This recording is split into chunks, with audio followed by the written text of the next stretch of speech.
saludarles. Me han solicitado actualizar en forma dirigida el tema de la miocarditis aguda. Mi nombre es Víctor Rosell, soy profesor asociado del Departamento de Medicina Interna Oriente y me desempeño en los hospitales del Salvador e Instituto Nacional del Tórax. Esta es la hoja de ruta de nuestra presentación.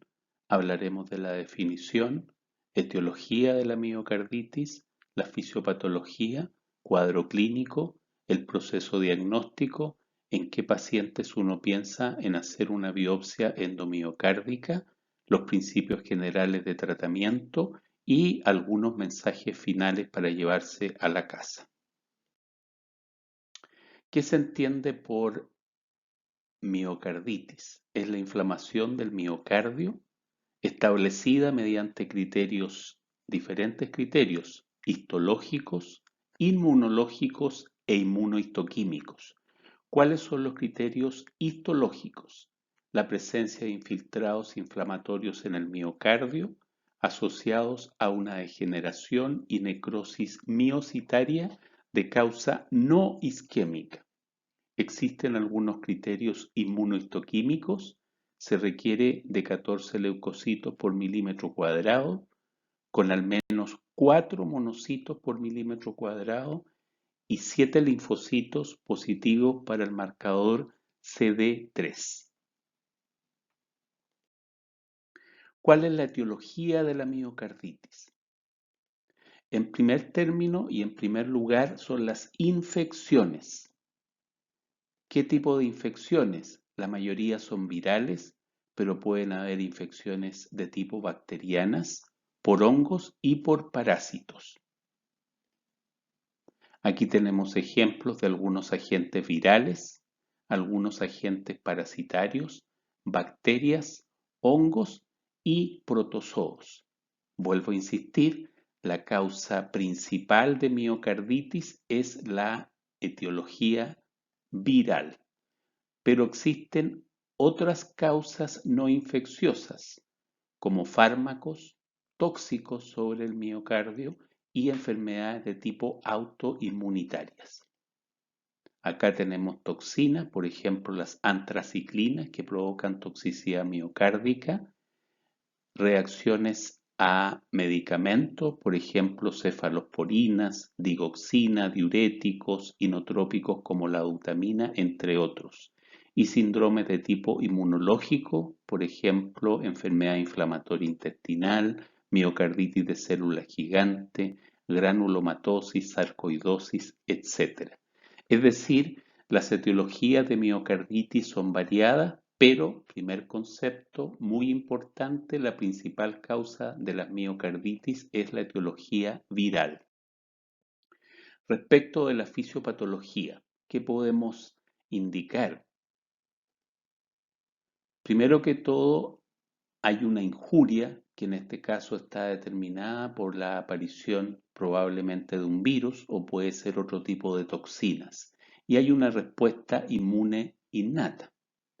Ahora, respecto de los virus o toxinas, puede haber una injuria de miocitos inicial que sea directa. ¿En qué consiste esto? Acá tenemos en forma más ampliada los miocitos y las toxinas o los virus.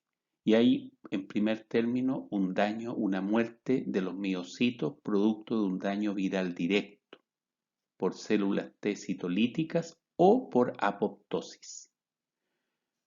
Además, hay una exposición del sistema inmune a patógenos y antígenos secuestrados a nivel intracelular.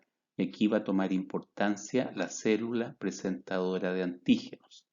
También, luego del daño de miocitos por producto del virus directo, digamos, células T citolíticas o apoptósicos, hay participación de células T de tipo regulatorias. Hay una disminución de la función de las células T regulatorias, hay activación de las células T citolíticas e incremento de las citoquinas Th1 y Th2.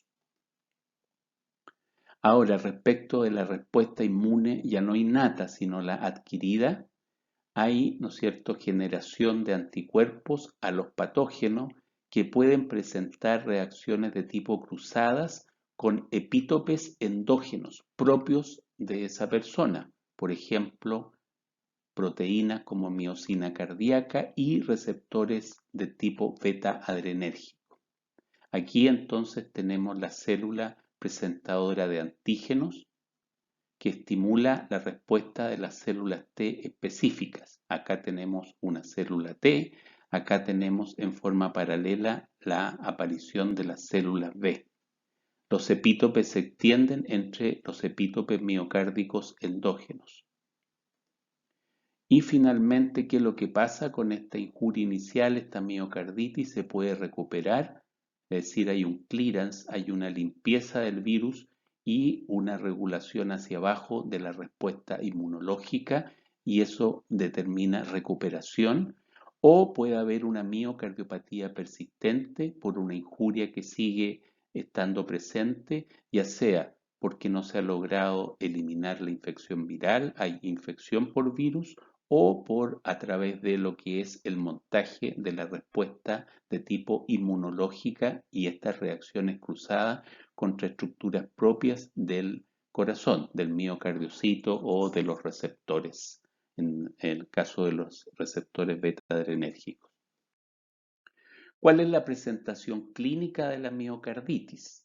La presentación clínica de la miocarditis puede ser semejante a un síndrome coronario agudo, es decir, está dentro del diagnóstico diferencial de un síndrome coronario agudo, sobre todo cuando se presenta con compromiso miocárdico, es decir, una miopericarditis, provoca dolor torácico, cambios del segmento ST, de la onda T, anormalidades de la función ventricular izquierda y o ventricular derecha y alza de biomarcadores.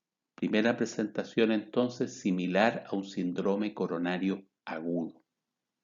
Insuficiencia cardíaca que ha comenzado recientemente o la descompensación de una insuficiencia cardíaca ya diagnosticada, es decir, una insuficiencia cardíaca crónica. Se considera de reciente comienzo cuando va desde 2 semanas hasta 3 meses posterior al comienzo de los síntomas o signos de falla cardíaca. Puede ser también como una presentación de una insuficiencia cardíaca crónica, pero en ausencia de enfermedad coronaria y otras causas conocidas de insuficiencia cardíaca. Y eso es más allá, una historia que va más allá de los 3 meses. Y por último, condiciones de alto riesgo, es decir, una miocarditis aguda puede debutar por una arritmia, puede debutar con una muerte súbita, un shock cardiogénico o una disfunción ventricular izquierda de tipo severa. ¿Cómo se estudia un paciente con sospecha de miocarditis? En primer término, ya vimos las presentaciones clínicas. Vamos a complementar con electrocardiograma. Vamos a complementar con biomarcadores, entre ellos las troponinas, marcadores de injuria miocárdica, y otros exámenes más específicos e importantes como el ecocardiograma, la resonancia magnética cardíaca y la biopsia endomiocárdica, que es un examen de tipo invasivo. Ya vamos a conversar en un rato más acerca del rol de la biopsia endomiocárdica. ¿Qué nos puede mostrar el electrocardiograma? Ustedes pueden ver acá en las derivaciones de las extremidades y las derivaciones precordiales que se observa un supra de nivel del segmento ST en la derivación de 1, de 2, ABF, B5 y B6. Es decir, esta es una elevación del segmento ST más bien difusa. Quiere decir difusa que sería difícil asignarle un territorio coronario en relación con las coronarias epicárdicas principales, es decir, coronaria izquierda, coronaria derecha. Otro electrocardiograma en un paciente con miocarditis, derivación de 1, de 2, de 3, ABR, ABL, ABF y las precordiales de B1 a B6, y aquí se expresan por ondas T negativas, en D1, en D2, en ABF y de B4 a B6. Son ondas T negativas profundas. Entonces aquí obviamente siempre con un electro. Imaginémonos un cuadro clínico similar a un síndrome coronario agudo, y este electrocardiograma obviamente, ¿no es cierto?, hacen plantear la posibilidad de diagnóstico alternativo como podría ser un síndrome coronario agudo. El ecocardiograma, examen fundamental, ecocardiograma. Acá podemos ver el corazón en una visión de eje largo paraesternal. Este es el septum interventricular, la pared posterior inferior, la válvula mitral, la aurícula izquierda, la aorta y la válvula aórtica. Ustedes pueden ver acá en el septum hay una hiperrefringencia, puede reflejar edema intramiocárdico. Acá lo mismo, en una visión de eje paraesternal corto, es el corazón que está cortado, el ventrículo izquierdo que está cortado en forma transversal. Se pueden visualizar los músculos papilares y aquí está el espacio pericárdico, es decir, aquí hay una cantidad de líquido, hay un derrame pericárdico y nuevamente se ve esta hiperrefringencia en el espesor del ventrículo izquierdo. Y acá tenemos otras manifestaciones. Este es un eje, esta es una visión apical de 4 cámaras. Y podemos ver que acá está el ventrículo izquierdo, aurícula derecha y el ventrículo derecho. Y aquí pueden ver ustedes una imagen de un trombo intraventricular. Lo mismo acá en la aurícula derecha. La resonancia magnética cardíaca es un examen menos asequible, obviamente, por los costos. Sin embargo, ha ido tomando un rol muy importante y significativo en el estudio del paciente con miocarditis aguda. Podemos ver según diferentes técnicas que se aplican durante la realización de este examen, o lo que se llama un realce tardío con gadolinio epicárdico inferolateral, que es lo que está acá marcado con las flechas. Eso sería edema intramiocárdico o cicatrices que puede dejar la miocarditis. Realce de gadolinio en T1, en la fase T1. Y aquí tenemos, ¿no es cierto?, como indica la flecha en rojo, la aparición de edema. Y acá también en la fase T2, edema. Acá está marcado la flecha roja, hiperemia e injuria celular. Si bien es cierto, es de ayuda diagnóstica y eventualmente también pronóstica de acuerdo con la evolución de los pacientes y el grado de fibrosis o deterioro de la función ventricular que pueda dejar, la resonancia no informa cuál es el grado de inflamación ni el tipo histológico más bien específico.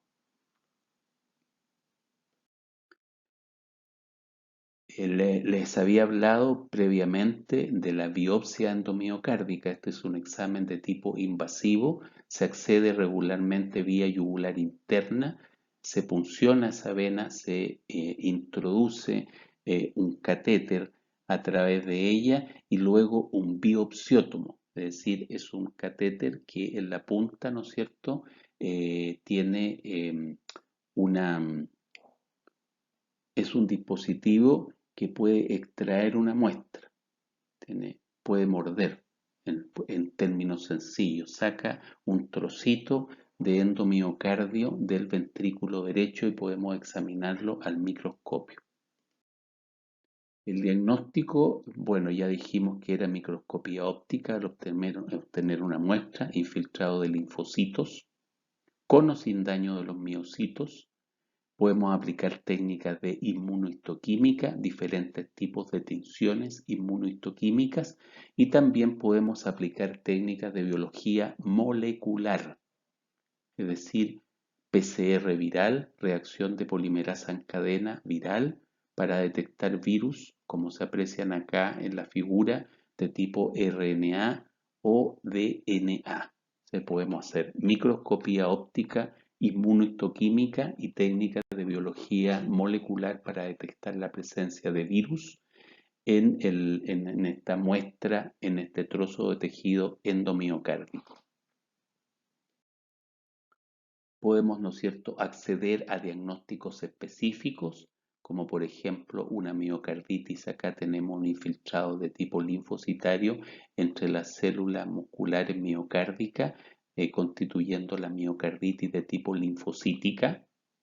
Podemos diagnosticar miocarditis de células gigantes. Aquí ustedes pueden apreciar, indicado por la flecha amarilla, células gigantes multinucleadas. Esto tiene un tratamiento específico con un tratamiento de tipo inmunosupresor, lo mismo que la miocarditis de tipo eosinofílica, que en este caso el infiltrado es predominantemente de tipo eosinófilo, no linfocítico como en el primer caso.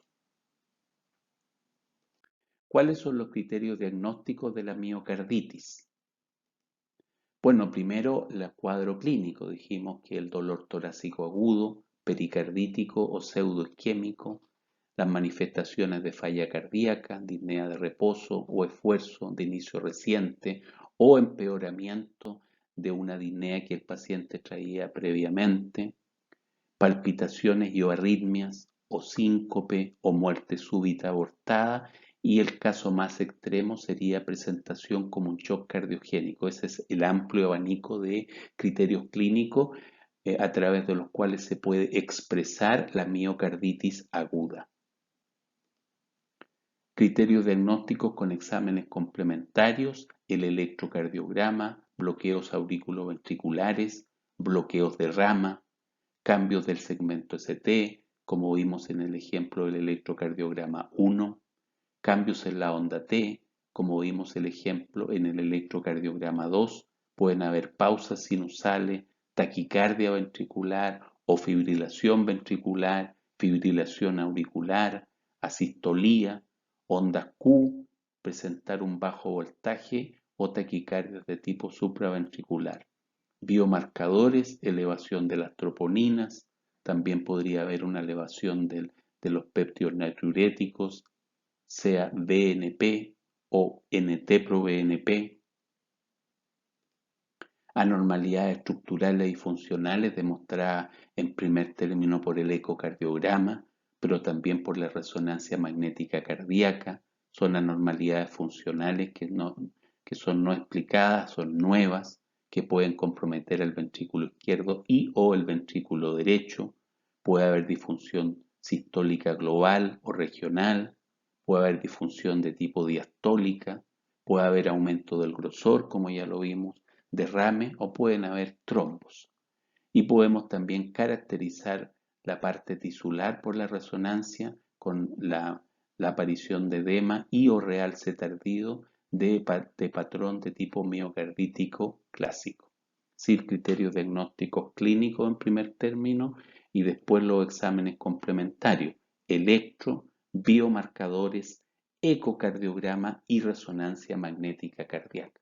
Obviamente se puede, ¿no es cierto?, solicitar exámenes generales, hemograma, reactantes de fase aguda como la proteína C reactiva, función renal, electrolitos plasmáticos, etc. ¿Cuáles son los escenarios clínicos cuando uno piensa en este examen que es invasivo, que es la biopsia endomiocárdica? El concepto acá es que esto es un examen más bien infrecuente, se da en situaciones bien puntuales y específicas. Insuficiencia cardíaca de reciente comienzo, menos de 2 semanas de evolución, asociada con ventrículo izquierdo del tamaño normal o dilatado, y compromiso hemodinámico.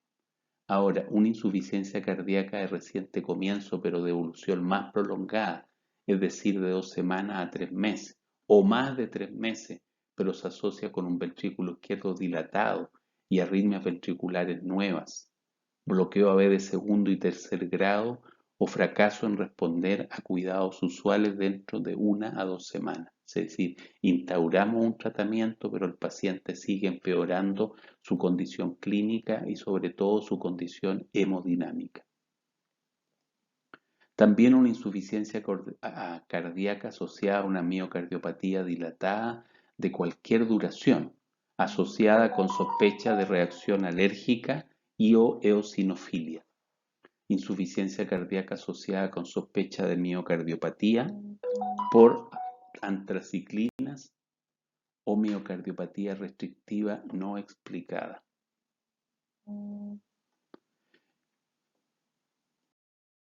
¿Cuál sería el tratamiento? En términos generales, tratamiento en agudo de acuerdo con la condición clínica. Si el paciente tiene compromiso hemodinámico, falla cardíaca, tendremos que usar inotrópicos, vasopresores, asistencia circulatoria mecánica, ventilación mecánica invasiva. Tratamientos específicos según evolución y resultados de la biopsia pueden ser inmunosupresores, inmunomoduladores o antivirales. Tratamiento crónico según las recomendaciones para el tratamiento de la insuficiencia cardíaca. Aquí un algoritmo diagnóstico de la miocarditis para tener una orientación general. Tenemos un paciente en el que se sospecha una miocarditis por el cuadro clínico, por los hallazgos de los exámenes complementarios, como electro, ecocardiograma, biomarcadores.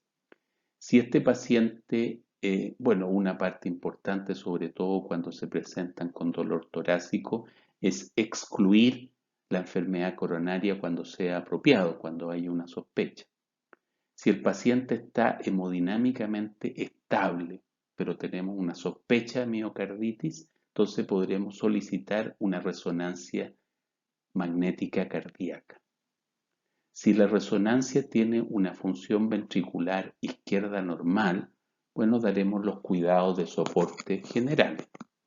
Si por el contrario tiene una disfunción del ventrículo izquierdo, o sea, tenemos, ¿no es cierto?, una sospecha de miocarditis, un paciente estable, pero tiene disfunción del VI, entonces iniciaremos el tratamiento de la falla cardíaca con antagonistas neurohormonales, con inhibidores de enzima convertidora, con antagonistas del receptor de la angiotensina combinado con neprilicina, si es el caso, beta bloqueantes, antagonistas de la aldosterona, inhibidores del ISGLT2, etc. O sea, en general el tratamiento de la falla cardíaca.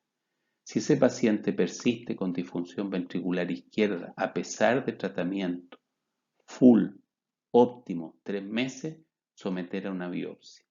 Por el contrario, si en relación con el tratamiento se recupera, no es planteable una biopsia.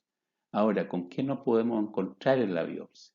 En la biopsia nos podemos encontrar con que no era miocarditis o que hay una evidencia de una miocarditis linfocítica.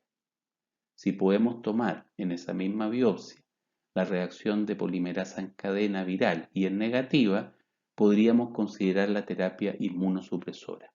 Si por el contrario hay evidencia de miocarditis linfocítica y ese paciente tiene un virus positivo, hay que considerar la posibilidad o la opción de una terapia antiviral. Por otro lado, si el paciente con sospecha de miocarditis, por los elementos, vuelvo a reiterar, elementos clínicos, electro, biomarcadores, imágenes, un eco, ¿cierto? Este está hemodinámicamente inestable, por lo tanto es difícil plantear la realización de una resonancia, entonces podríamos plantear la opción de una biopsia. Y si en la biopsia tiene una miocarditis, tendremos que hacer la terapia dirigida que sea apropiada. Por ejemplo, si una miocarditis de células gigantes, terapia inmunosupresora, terapia de falla cardíaca avanzada, incluyendo las drogas vasoactivas, incluyendo la terapia de soporte ventricular. Ahora, si en la biopsia no hay miocarditis, entonces tendremos que hacer el tratamiento de la falla cardíaca avanzada, incluyendo la posibilidad y la opción de, aparte de los medicamentos y el soporte vasoactivo, el apoyo circulatorio mecánico. Mecanismos patogénicos de la miocarditis. ¿Qué pasa con la evolución de la miocarditis? La infección viral, hay una respuesta inmunitaria, dijimos, innata, y una respuesta adaptativa. Tenemos entonces una miocarditis activa. Si el virus se elimina, ¿sí? y no existe inflamación persistente, entonces podría ser que ese paciente pase a ser una miocarditis curada con una lesión miocárdica menor. O se elimina el virus, disminuye o desaparece la inflamación, pero ese paciente queda con una miocardiopatía dilatada, una lesión miocárdica grave. Por otro lado, si el virus no se elimina, podría ser el caso de una miocardiopatía viral crónica. Si el virus se elimina y la inflamación persiste, esa sería una miocarditis crónica, una lesión miocárdica menor. Si el virus se elimina y la inflamación persiste, una miocardiopatía inflamatoria con una lesión miocárdica grave.